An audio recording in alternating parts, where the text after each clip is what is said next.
Rationnel et cartésien, il peut résoudre n'importe quelle énigme, les yeux fermés. De première, et pour la première entrevue de l'histoire de notre émission, diffusée le matin, diffusée sur les ondes du 99.5 FM Montréal maintenant.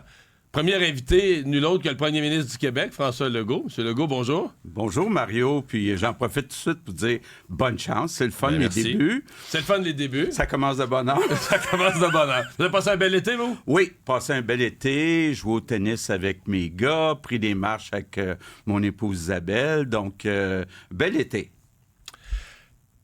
Je veux vous parler, on va faire un tour de différents sujets, mais je vais commencer par mon obsession à moi.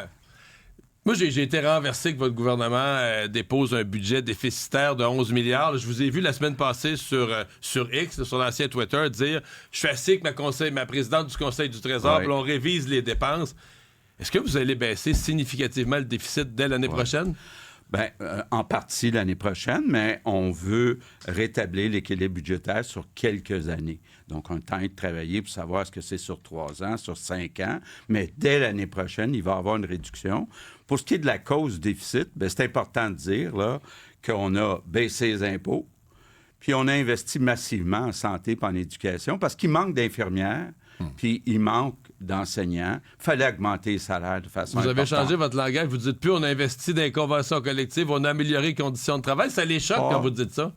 Je vais le répéter. Essentiellement, ce qu'on a en éducation et en santé, c'est du personnel. Donc, on a augmenté les salaires, on a augmenté aussi le nombre de personnes, donc, entre autres, ajouter des aides à la classe. Donc, on a augmenté.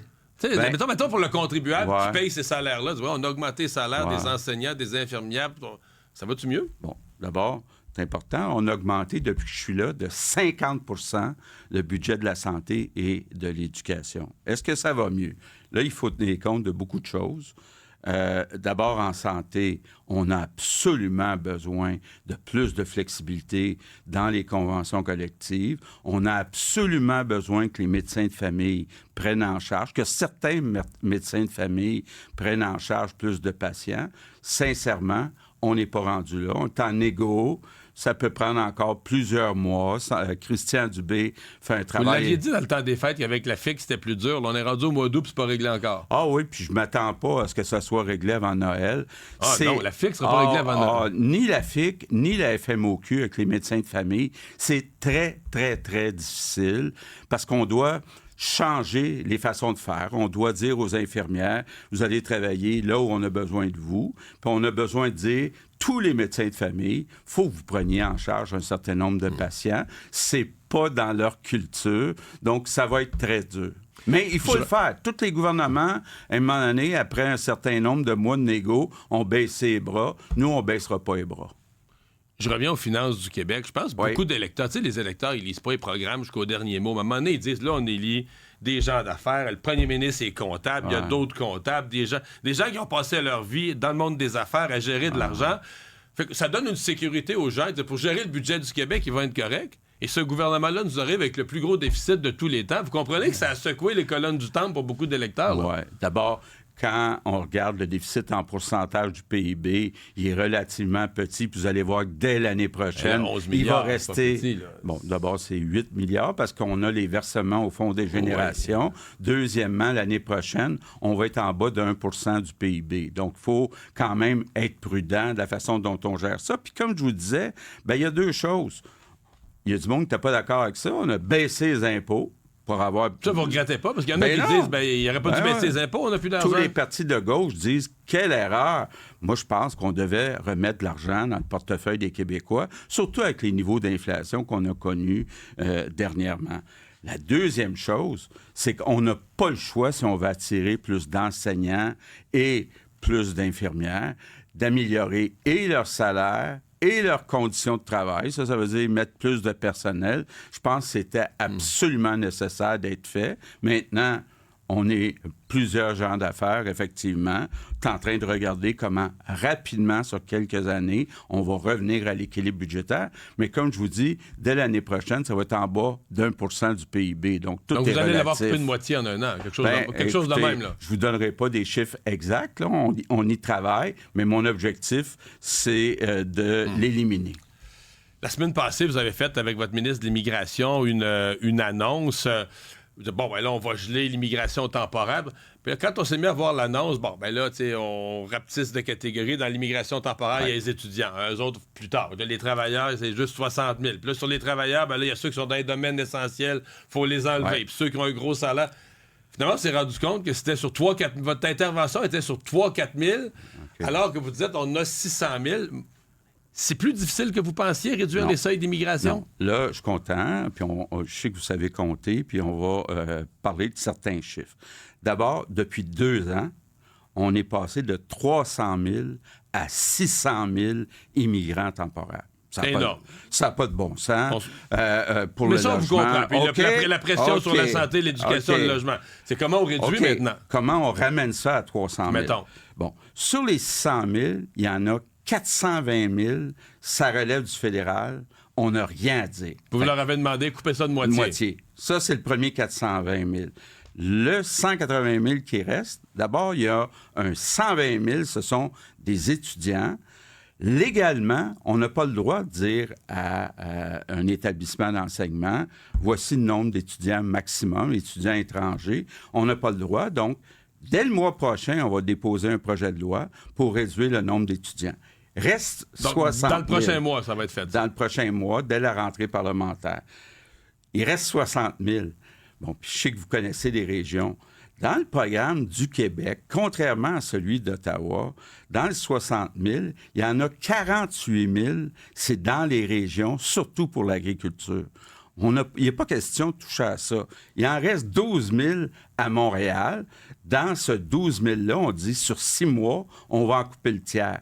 Puis si c'est nécessaire, bien, on va étirer le programme sur 1 an, 2 ans, 3 ans. Mais je ne peux pas vous annoncer demain matin, je vais couper 100 000 travailleurs à Montréal. Il y en a 12 000 selon notre programme. Par contre, dans le 420 000 d'Ottawa, bien là, il est temps qu'ils se réveillent. Parce que là, il y a 200 000 demandeurs d'asile, pas qualifiés.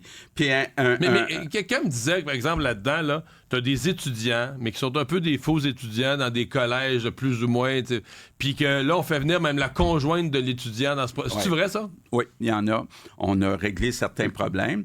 Donc, dans le 120 000 qu'on contrôle, c'est une des raisons pourquoi on veut avoir le pouvoir qu'un projet de loi, il y a certains... collèges ou formations professionnelles privées, ils ont vraiment exagéré, là. Depuis quelques années, ils ont augmenté le nombre d'étudiants étrangers de 200 300 pas nécessairement... Ce party-là, il est fini. Bien, pas nécessairement, en plus, dans des secteurs où il nous manque d'étudiants, où il nous manque de travailleurs. Donc, ce party-là, il est fini, effectivement. Je vais parler plus tard dans l'émission à des gens de l'Est de Montréal. Je change de sujet complètement. Des gens de l'Est de Montréal qui sont inquiets parce qu'on va transformer une église en lieu pour les sans-abri, centre d'injection. Et là, ils voient ce qui s'est passé dans le Sud-Ouest avec la maison Benoît Labre. Je sais que votre ministre Lionel Carman a suivi ça de près. Mais tu sais, un centre d'injection supervisé, des gens qui se piquent, qui prennent de la drogue, même si on veut le faire de façon la plus sécuritaire, mais à la porte d'une école, à côté d'une cour d'école, c'est mal reçu. Votre ami Doug Ford en Ontario, il vient voter une loi pour dire non, là, aux abords des écoles, il n'y en a plus. On ferme celles qu'il y a, on les change de vocation, on n'ouvre pas d'autres. Bon. Je suis sûr qu'il y a des députés dans votre caucus qui voudraient une loi semblable. Oh ben, pas juste dans le caucus, moi-même. Je pense qu'on se connaît un peu. La drogue, là, c'est le pire fléau pour nos jeunes. Ça crée toutes sortes de problèmes de santé mentale. J'étais un peu choqué, moi, contre Justin Trudeau quand il a légalisé ça. Nous, on a choisi d'aller à 21 ans plutôt que 18 ans pour ce qui est de la SQDC. Maintenant, le centre Benoît Labre... Oui, la maison... C'est collé sur une école, là. Oui. C'était un choix d'endroit avec la Ville de Montréal. Là, la Ville de Montréal n'est plus d'accord et honnêtement, ça ne devrait pas être là. Par contre, personne n'en veut dans sa cour. Les spécialistes nous disent ça sauve des vies. Donc, il faut essayer de trouver des endroits qui sont effectivement pas proches des écoles, pas proches des enfants. C'est jamais facile de trouver ces endroits-là, mais on me dit que ça sauve des vies. Mais bon, j'aime pas plus ça que vous. Puis aux abords des écoles, il va y en avoir d'autres? Il ne devrait pas y en avoir. Il n'aurait pas dû y en avoir, puis il n'y en aura pas.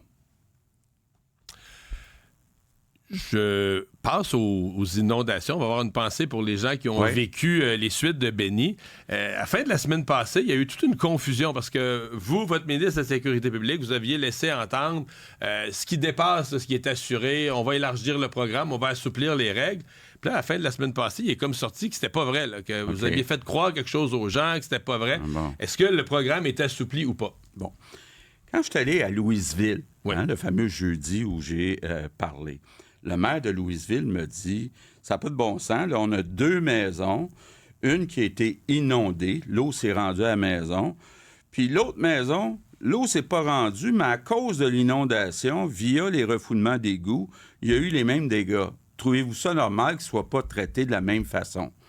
J'ai dit, a priori, je trouve pas ça normal, donc on va regarder ça.